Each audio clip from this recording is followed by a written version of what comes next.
the session. So hello to everyone. My name is Margarita Chrysaki, and this is the first webinar of our series, Space for Health.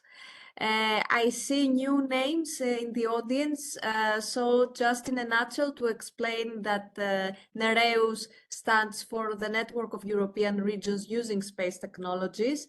We are a regional network that promotes the use of space for the citizens, for the European regions, and also at the EU level.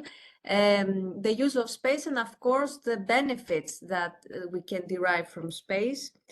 Now, this session is part of the series that introduces the participants to the dimension of space technologies across different application domains, and health is one of them. Previously, NEREUS Secretary General Roy Ayazi hosted the session Space for Energy last week. This session focuses on health and wants to highlight the opportunities of space-based services and products, but also identify needs of the regional and local level in the health sector.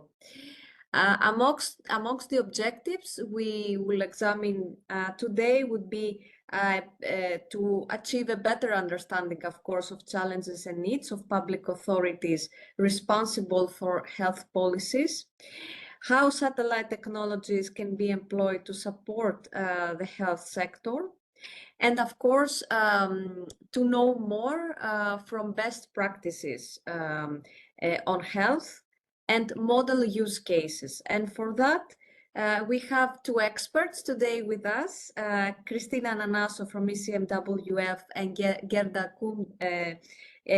Kund from USPA. I would like to apologize because our speakers from NOAA and NASA couldn't join this webinar. So I think we can start directly with Cristina. Cristina is the team lead, Copernicus National Uptake and Thematic Collaborations at ECMWF. And maybe as an information, it's nice to highlight here that NEREUS has an MOU with ECMWF, for which we are very proud of this, of course. So Cristina today will present us the Copernicus Health Hub, and also a few examples on how this works. So please, Cristina, the floor is yours, and you can also share your presentation with us. Thank you, Margarita, for this introduction. Thank you for having invited us to this workshop. It's a pleasure to be here and to start talking with you about the Copernicus Health Hub. Now I'm going to share my screen. Is it in presentation mode? Is it okay? Okay, fine. So I'm not going to share the presentation with Yoni, but as I have already said, Yoni is just joined ECMWF, and she will work on this task in the coming, slowly starting in the next days. So what is the Copernicus Hub? In particular, let's talk in a more generic context about the Copernicus thematic hubs. These are, let's say, a new way that the Commission, in particular DG DEFIS, mandate us as ECMWF to develop following some kind of very high level guidance. There are 4 hubs presently, let's say, existing now, and there are 2 Arctic Hub and Coastal Hub in charge of Mercator Ocean, and 2 hubs for ECMWF, the Health Hub and the Energy Hub. I really like to introduce the hub with the concept of the Rubik's Cube, where from one side you have the Copernicus services that are there since a while. They are operational and they provide operational products. On the other side, we have developed in the last years a new way to approach the users. So at the national level with the National Collaboration Program and on some specific domain that are dedicated to specific user community. And this is the way in which somehow we introduce the two apps. Here we reported the 5 main pillars of this concept that are really based on the guidance that we got from the Commission. So the idea of the apps is to coordinate or to improve the coordination between the different Copernicus components, the different services, and all the related projects and ongoing initiatives in the Copernicus world. So it's important to underline that we are not here representing only CAMS or C3S because we are ECMWF, but here we really represent the entire Copernicus program.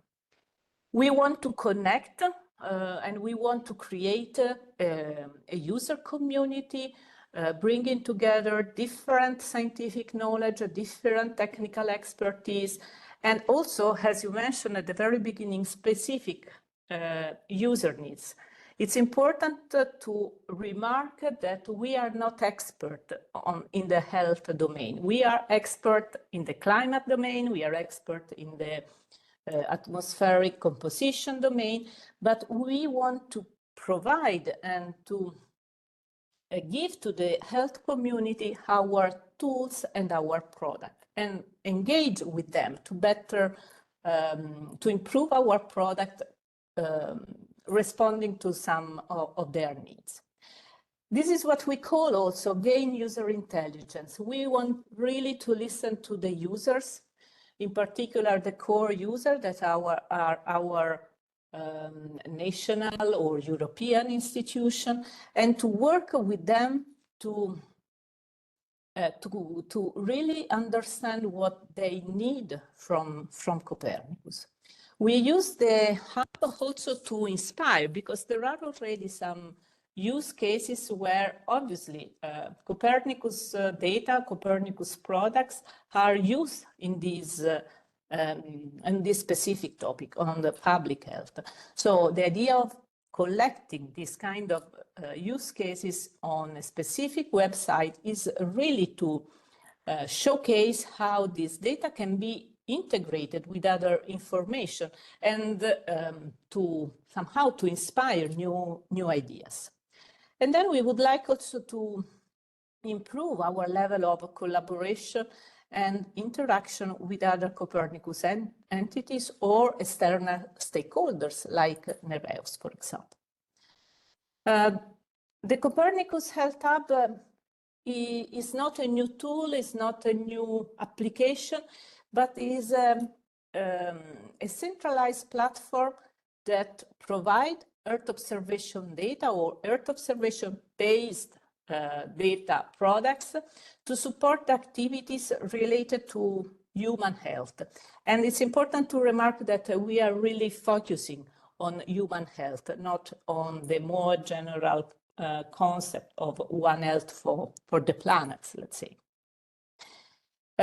We started our, let's say, reflection inheriting something that is coming from the World Health Organization. As I said, we are not expert on health, so we decided to somehow to structure our website based on these 3 different aspects, that is physical health, mental health, and well-being. Just to give you an overview of the timeline, the idea was discussed with the Commission, with DigiDefis before the ongoing multi-annual financial framework, so before the 2021. Then we started to develop the concept, and we had a few meetings with the Commission from one side, but also with the other entrusted entities to really collect ideas and also to promote our ideas toward the others. So now the Health Hub, the website is there, is working, and the most important thing that it will be improved and enhanced in the coming months. So what we call the ramp up of the website. Just to give you an idea, what we did so far is to collect from the other services which are the data set that each of the services consider relevant for health. And here is just an initial list of these data set. Just to pay a little bit of attention on the fact that in Copernicus there are some service where the access to the data is free, full, and open completely. And these are namely the environmental services, so the Copernicus Atmosphere Monitoring Service, the Marine Service, the Climate Change Service, and the Land Monitoring Service at global and European level.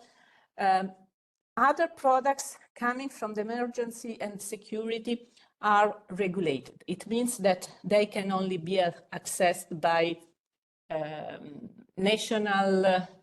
recognized national user. This is what we call the Health Hub ecosystems. From one side, you see Copernicus and the different Copernicus services. Then on the top, on the top part of the slides, these are, let's say, the Commission with DEFIS, JRC, with the Knowledge Center of Earth Observation that somehow is guiding us in this development. As I said, we are not expert on health, but we decided to engage with some experts. This is why we have identified 4 experts from different institutions, and we have an advisory board. Then on the right-hand side, you find all the potential interested stakeholders that should somehow or contribute to the hub or use the hub to better enter in the Copernicus world. In general, I can say that we are not going directly to the Earth observation expert, because if they are expert about Copernicus, probably they don't even need to look for the website. But if we address our, let's say, engagement action toward the health community, indeed, our expertise can bring them some interesting input. Now, what is on the website? We have several use cases and several user stories of example on how Copernicus products are used in the context of public health. There are some information of ongoing European project. There are already the access to 27 different data sets, and there is the opportunity to exchange directly with us with the help and support link. Let's say that the hub was in a kind of standby mode for a while. Now we have a contractor supporting us in some of the really basic but fundamental action that we have to consider to improve the website and to improve this tool that is a kind of engagement tool with the community. So there will be additional articles, additional use case, new way of visualizing data, and some nice infographics. So it's something that will come, and the idea is really to promote the hub in future event and in a future webinar like the one that we are attending today.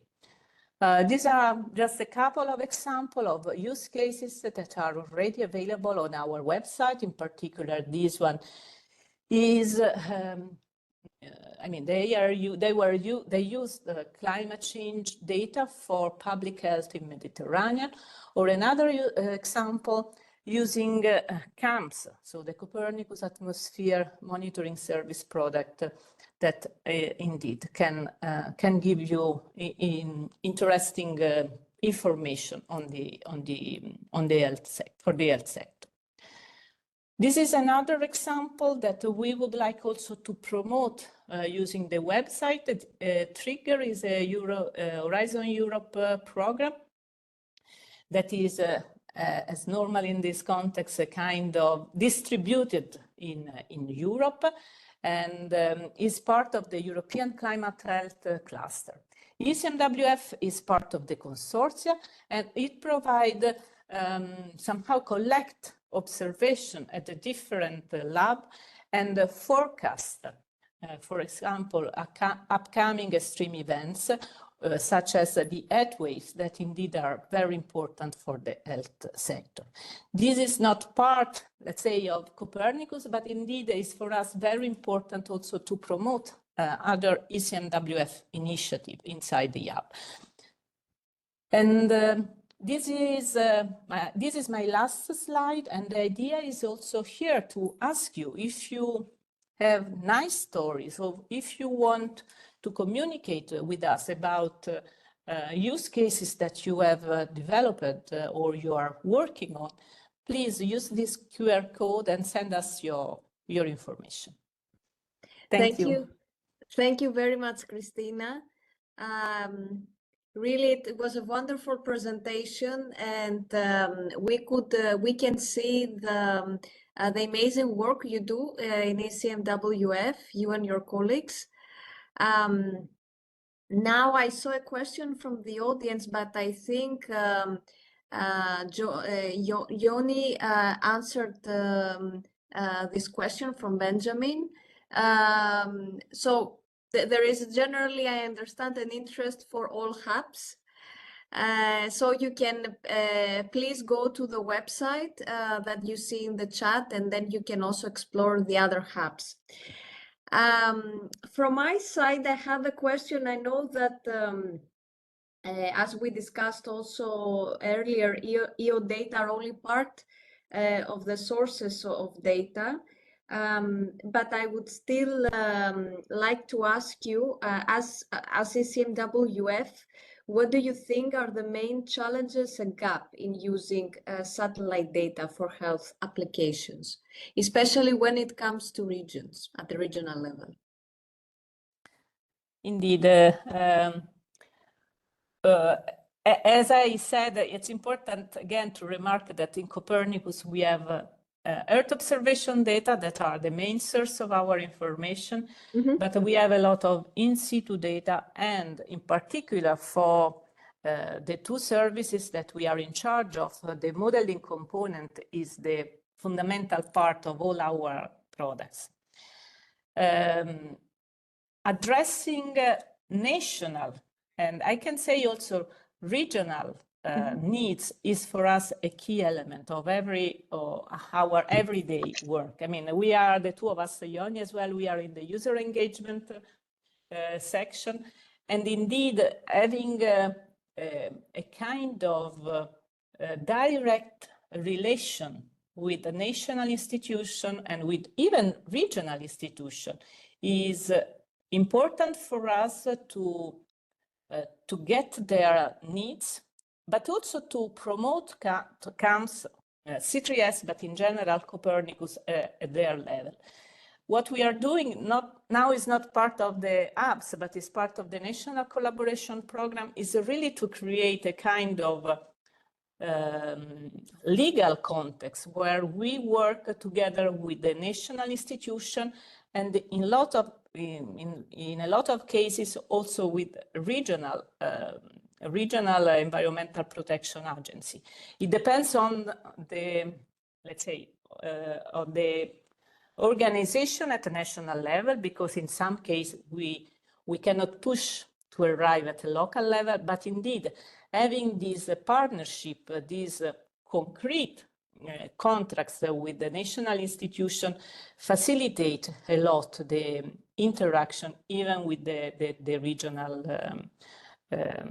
the regional institute. So for us, it's important to collect their needs, regional needs and requirement, and having also a kind of direct interaction to improve our knowledge about their working more feedback process. from their side. Yeah. Thank you, Christina. Sorry, you wanted to? Yes.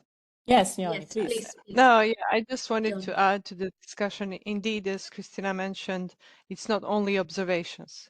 It's a whole portfolio that combines satellite data in situ and modeling.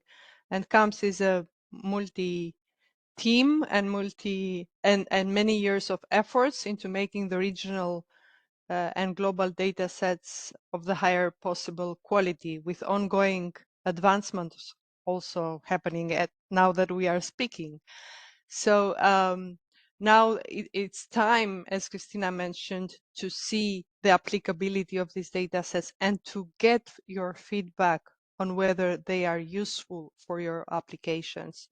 Usually in such applications, we are all aware the resolution is an issue, the quality of the data, the evaluation of the data are important components of the ongoing effort. So yes, indeed, CAMS and CP, the National Collaboration Program, is a nice tool to strengthen the collaboration, for example, with the Copernicus Atmosphere Monitoring Service or with the Copernicus Climate Change Service, plethora of data that can be used for health applications like atmospheric composition data, air quality analysis and forecast. I would say it's not a you said what are the let's say negative downside of using the data. I would say it's positive because all this toolbox can take you in times that the observations cannot take you in future or past, can take you in places that the observations cannot take you. Models can take you everywhere. So feel free to assess the data availability from these services and to discuss with us possible applications. I would kind of, let's say, propose that we do a harmonized approach to sharing your stories. So if you agree, I can send you a link after the meeting so that you forward to your community, people that are indeed participating today or maybe not, to make a NEREUS, let's say, umbrella for health applications with use of EO data and products, rather than just, get a scarce participation from separate teams. So I can send you the link to gather these stories and to make a featured health hub section for your community. Thank you, Yonin, for your nice idea. I actually I was going to ask before from the members I see joining the webinar, Benjamin from Wallonia, also Andreas Kazadzidis from the University of Patras. Did you ever visited the hub? Did you ever collaborated? Maybe you could also take the floor.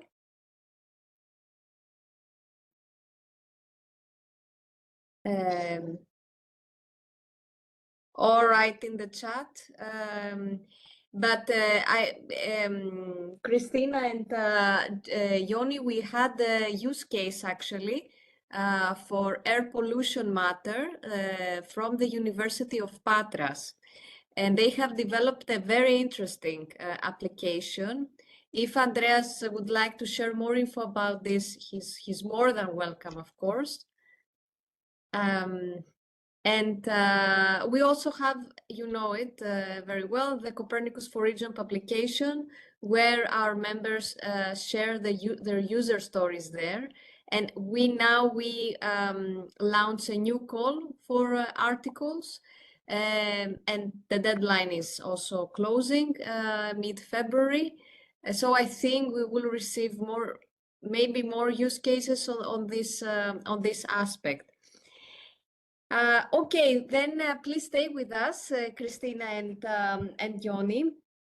And in the meanwhile, please share your questions in the chat. And now I would like to move on to the next speaker. It's from USPA, Gerda Kumt. Maybe you can share your presentation with us and to explain and to present us how USPA collaborates with medical companies and users in general, and how you contribute to the development of space-based health applications. Yes, You hello are everyone. also to emphasize that Gerda is a market development expert at USPA. USPA is the European Union Agency for space, for the space program. Yes, hello everyone, and thank you. Do you all see my screen? Yes. Presentation in full screen, yes. Okay, very good. Yes, as mentioned, I work at the European Union Agency for the Space Program. And actually our work is also my work personally is quite well related to the previous presentation, to different Copernicus services. In Market Downstream and Innovation Department, we have 15 different market segments. And as you know, you have previous presentation on our webinar on energy. So I'm from the same department. And my focus is fully to focus on healthcare, not on emergency situations, but really like general healthcare applications. And in EUSPA, I think in a way we do have similar goal as ECMWF. We want to increase the awareness of using space data in different healthcare solutions. But one thing that we put a lot of emphasis on is to really bring space into real commercial solutions, healthcare solutions. So I will explain you a bit more what we are doing on our daily basis, what is our work about, and show you some use cases as well that we have been worked on during the last few years. So we have been working on healthcare for around 2 years now, so it's really early stage.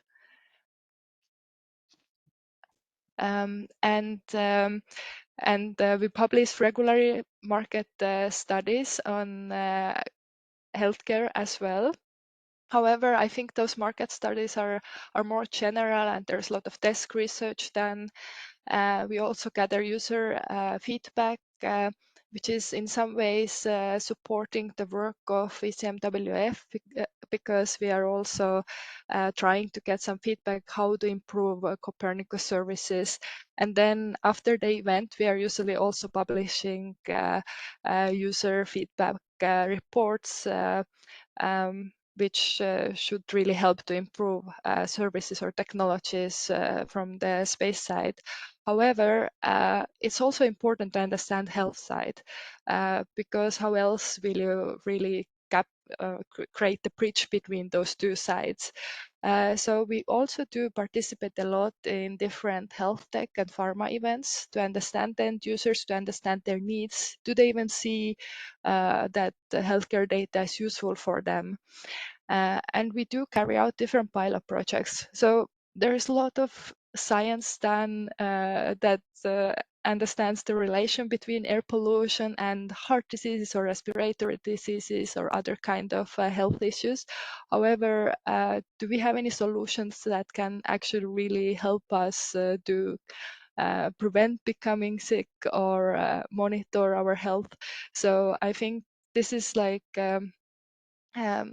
those kind of cases are there, but it's still like really on early stage. So we do carry out with pilot projects with companies who have to have their interest to work on it.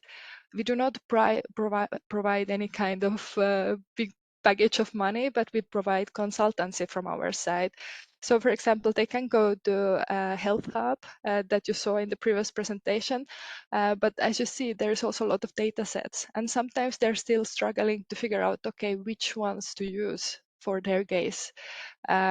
So you have to connect the general knowledge from the academic papers of where is the correlation, as well as maybe test something new on your own.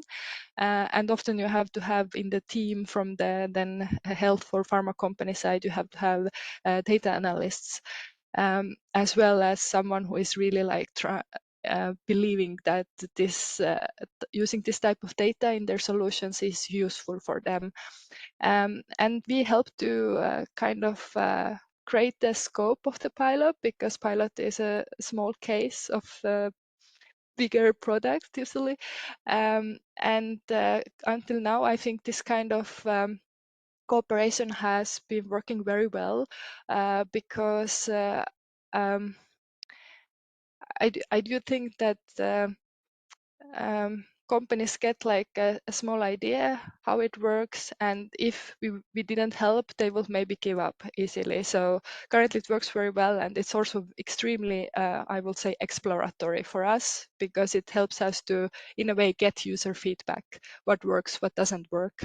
And then finally, we also have different support activities called Cassini.eu, where we have also some health companies. So those are startup activities for different space companies.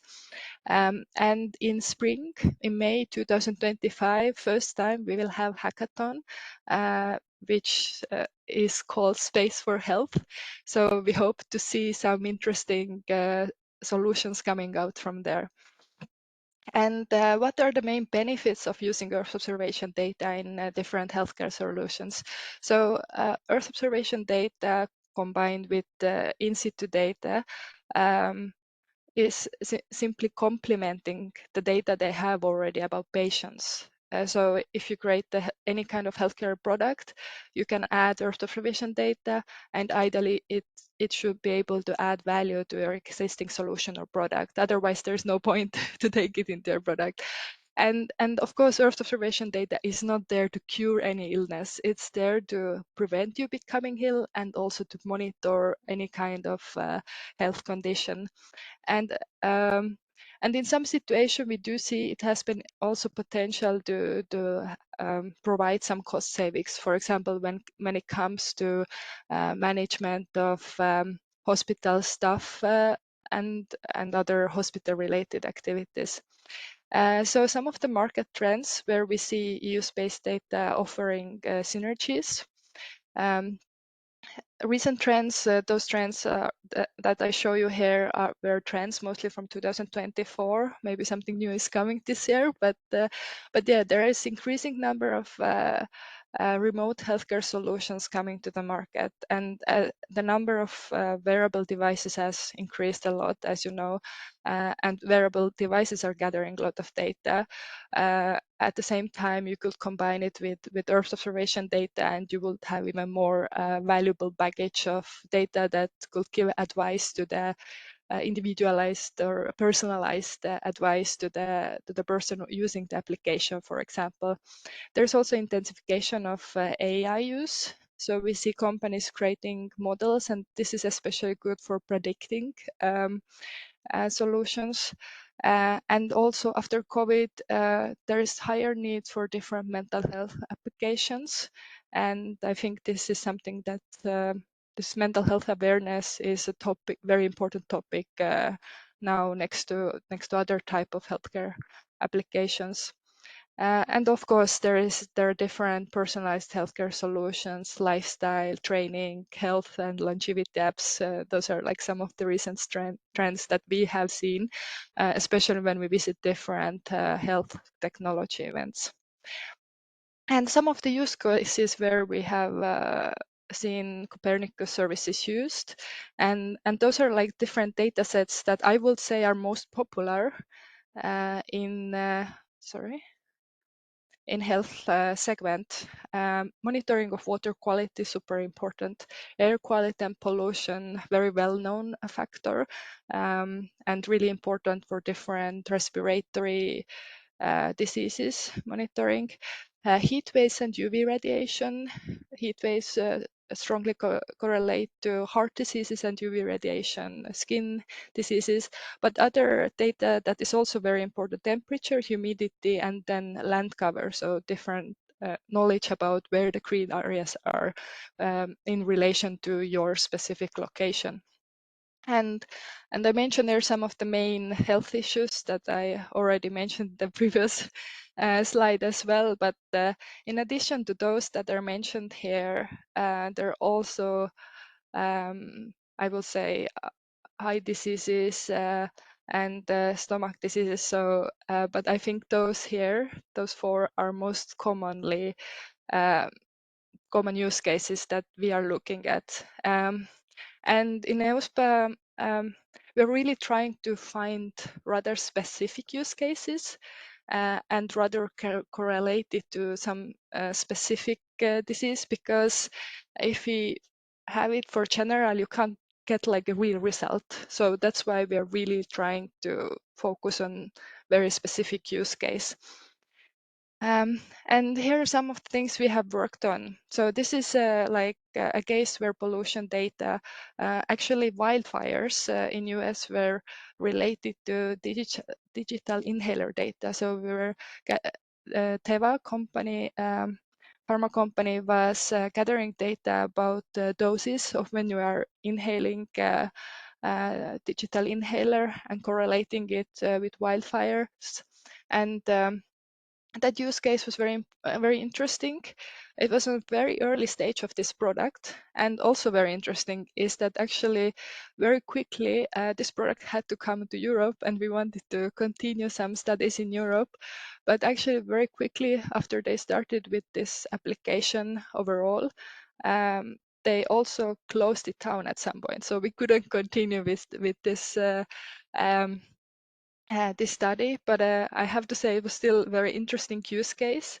And sometimes it's also part of our job. We work on something, but we don't know what is the situation in the company. Organizational changes also often affect how we are able to carry out our studies or cooperation. But still one of the greatest cases we had. Then we had another case with a company called IQVIA in Czech Republic, who looked at a correlation between pollen data, which is actually a lot of it, I think, is in situ data, but still Copernicus services, and in relation to sales of anti-allergy drugs.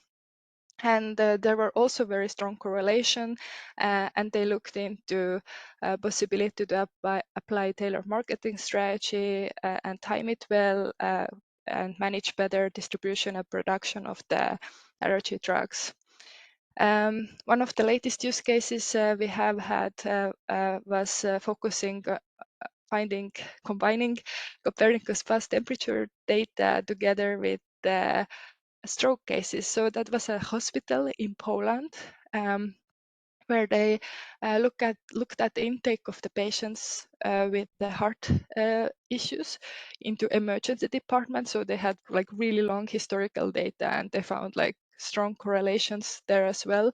And this company, after doing this use case, they were very inspired, I will say, because after that they also saw very high potential of doing so-called risk analysis and cooperating with health insurance companies.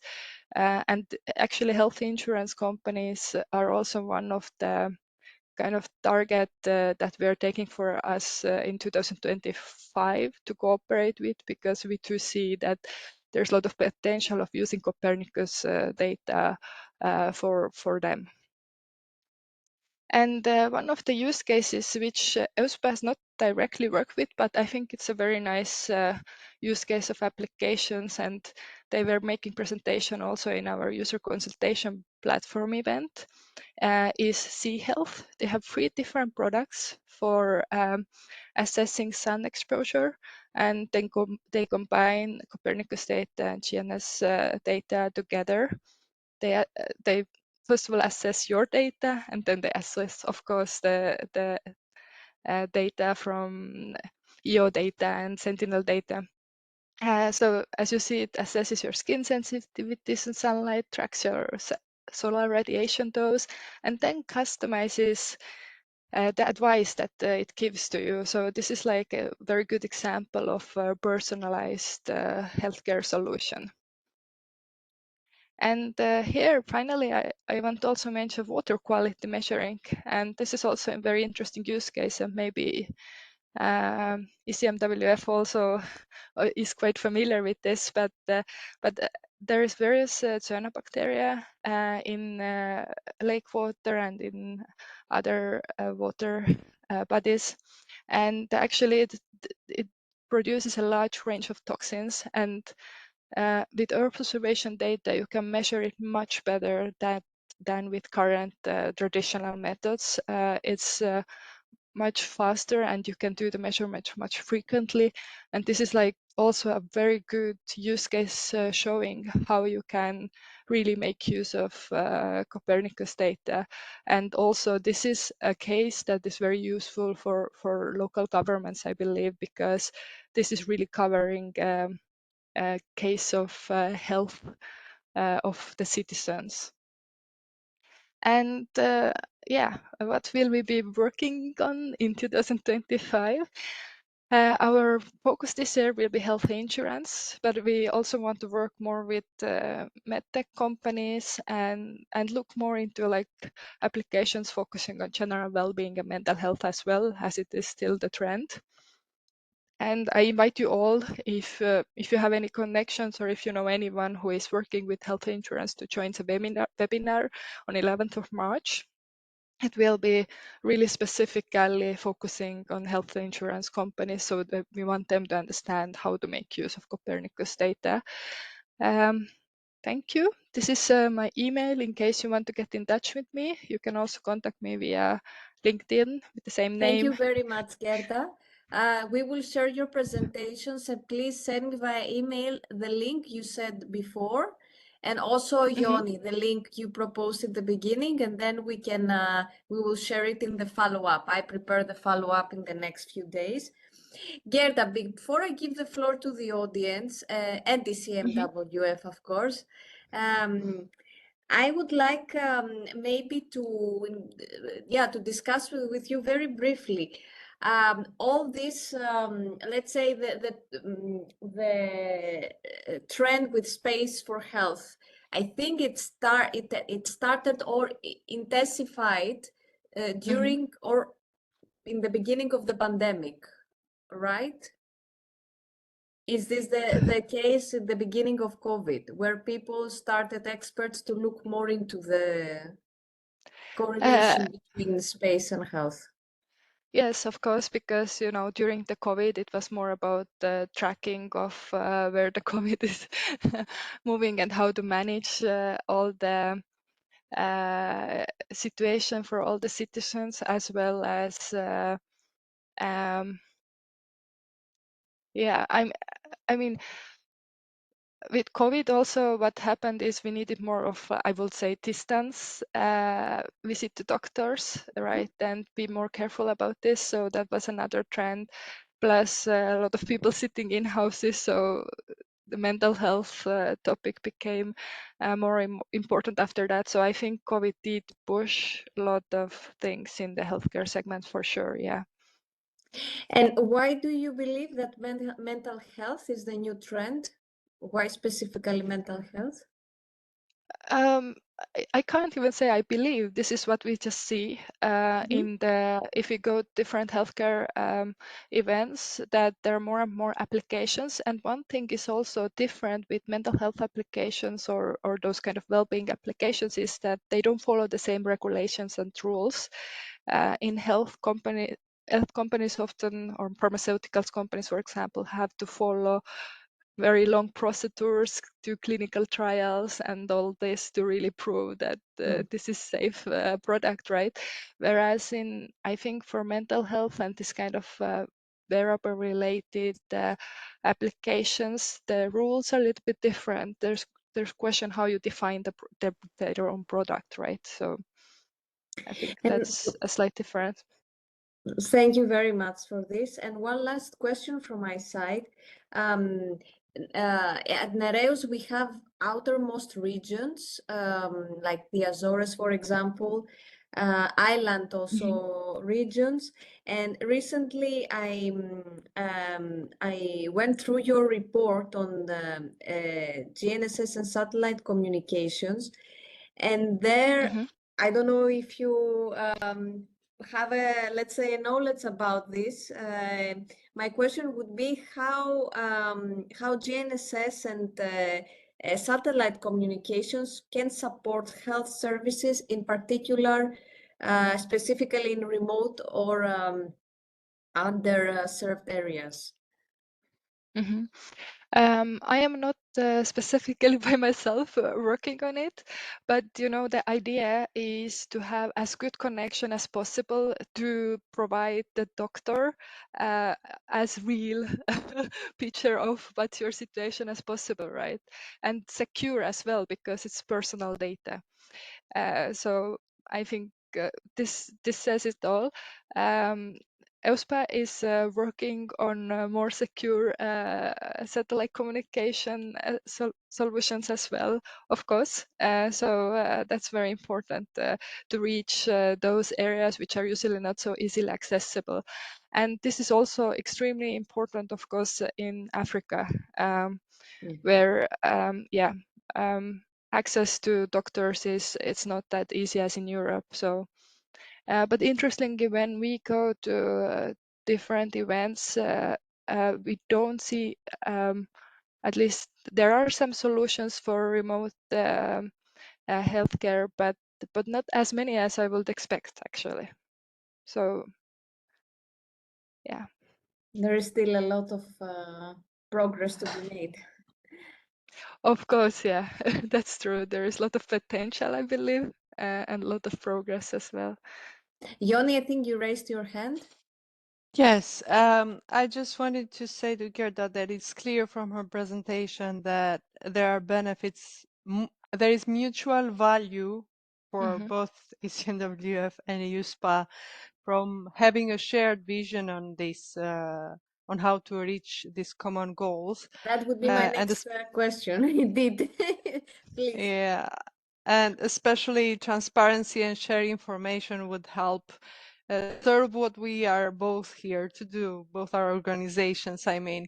So highlighting the synergy is not the time and the place to do so. I believe that we have most to offer in the back end and you in, sorry, lost your, in the high-end customer and specific applications that you showed, especially in the last slides. So just to extend the same invitation that I did to Margarita before, we would love to have your community under one umbrella of health application, high-end health application case studies. For that, I will add to the chat. I don't know how many of you managed to get the link from Christina's presentation, but it's an invitation I will share to gather. it. Yes, I will share it because Christina shared it with Roya and myself just now. Okay, so this is just the official direct link. Yes, it's a call for testimonials. You might, don't be confused, it's very general, but for you, these two communities, my intention is to bring together these health applications from different perspectives. And the last note is this webinar. If there is official info or agenda or anything, please share with me so that we activate our communities into possible participation and contribution. Thank you. Yes, actually, the webinar link and invitation is kind of ready, but we are probably sharing it this week or latest in the beginning of next I know week. how it goes. I'll Yeah, wait for that. Don't forget about we'll me. make sure Okay, to do thank you. that. Thanks a lot, Yoni and Gerda. I think, Vittorio, please, the floor is yours. Introduce yourself and Hello, everyone. I hope you can hear me. I'm Vittorio. I work for the Heart, which, together with Novaspace, is the organizers of the Cassini hackathons. And I wanted to thank you, Gerda, for mentioning that, because we are looking to have a hackathon specifically on the Space for Healthcare theme, indeed, and therefore to make more of these solutions for these topics. I cannot disclose yet where is gonna be the 10 locations all over Europe, but presumably many of the hackathons will happen in some regions which are part of NEREUS. So I would just like to invite you all to get in touch if this is a topic that you would like to be active in, and as Yoni was saying, you know, if there are communities that could mix in a productive way, this is a good opportunity. So thank you, and hope to be able to share some good news soon. thank you very much, Vittorio. I see also, I really want to give the floor to our members, the public authorities that are present. I see also from Brittany, Rosen Marechal. Rosen, feel free to take the floor if you have an experience, a similar experience on health issues from your region. Yes, you hear me? Yes, yes. Rosen Marechal, she's also a member of our management board. And she's from Britain. Yes. Hi, everyone. Actually, I have so far no comments to do. It's very interesting. I just know that there could be an interest about the link between, you know, trees in cities and health, which I know some projects are already going on with space, indirectly linking to health and mental health also. But yeah, that's the only thing I can say. But Yeah. thank you. It's very, very interesting. Yeah, it's interesting because I also see a lot of projects in urban planning where they really look at those aspects, where to have like enough green areas so that it's better environment for everyone. But it's true, it's like kind of indirect connection to health. Thank you very much, Rosen. I think Christina raised that point previously in her presentation about the fact that we need more raising awareness on the use of EO. And there I have a comment. Maybe you can also share your comment here, but I do believe that EO data and satellite application services should be better integrated also into public health strategies and policies. I think we are still at the stage where we explore what are the steps at the local, regional, and national level. I will not go into global because we don't have NASA and NOAA. That would be interesting to do the comparison, but yeah, let's stay locally in Europe. Please, Christina. Yes, indeed, and I didn't mention before explicitly, and but it's key for us having the policymakers directly involved in this process. And as part of our advisory board, we have indeed DG Sante, so at European level is the directorate in charge of public health. We are working, as I said, in parallel in the NCP, and there we are also promoting the health, and in that case also the energy hub, toward the member state. So the institutions that are participating to the CAMS NCP should involve, if they are interested on this topic, some kind of national public administration that are interested on health, and they are supposed to develop some kind of end-to-end demonstrators, where in that case, using CAMS, they can really prove the added value of having this kind of product for the policymaker.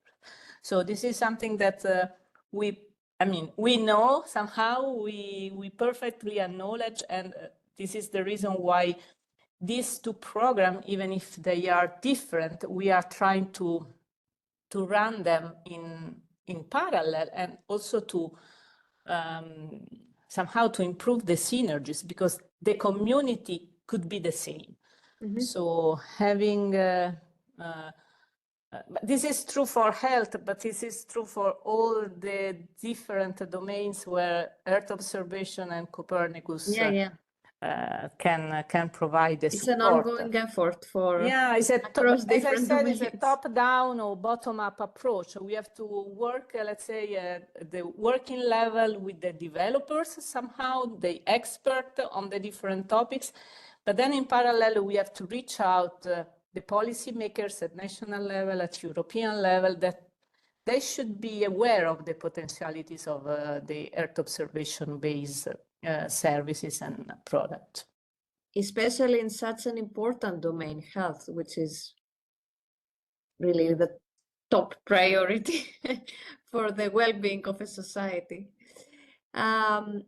Okay, any other question to the speakers before we close the webinar? I don't see in the chat. Okay, any other comment? Gerda, Yoni, Christina? Final comment from your side? Hi, Roja. Sorry, I didn't. Hi, no, I managed to join you. A warm welcome to everyone. I'm really glad you made it, and thank you for your rich presentations. One thing that came to my mind when listening to your discussion, we are always looking forward what could be next topic for webinars, what could be interesting. And I'm wondering if we build a webinar around outermost regions, because for instance, I have been several times in the Azores. And one point that always came up when talking to the public sector representative, to the administration, and asking them about their challenges, health popped always up as a priority. They explained me, look, our citizens are spread over 9 islands in the Atlantic.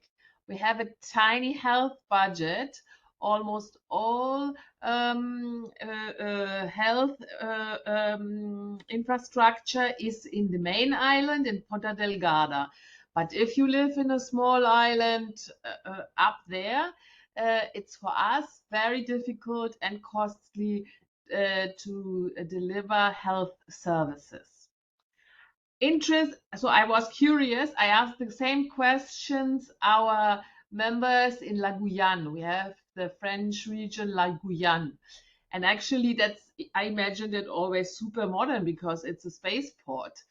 However, when it comes to health sector, they have quite many challenges. They too told me that in the capital, they have modern health infrastructure. The moment you go out of the capital, you have jungle, you have many health risks, but you have very poor health infrastructure. You have, let's say, they can secure everywhere in their country emergency, but like it would be bringing with a helicopter or with a plane people to the capital, not delivering health service. So I'm wondering if that could be a future next topic, and if you would have material also to share, or how we could address that, if there are already some ideas. Just a comment, because I know with this remote health services, I think ESA has some more experience with some projects on this. So I would recommend to get touch with them, because yeah, they definitely work more on this than we did.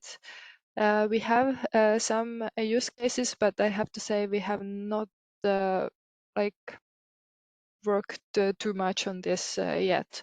So I think it's coming topic in coming years for sure. And would you be interested to support us on this, to join such a webinar, to work on this topic? Yes, absolutely. I am exploring any topic in health, so yeah. Okay.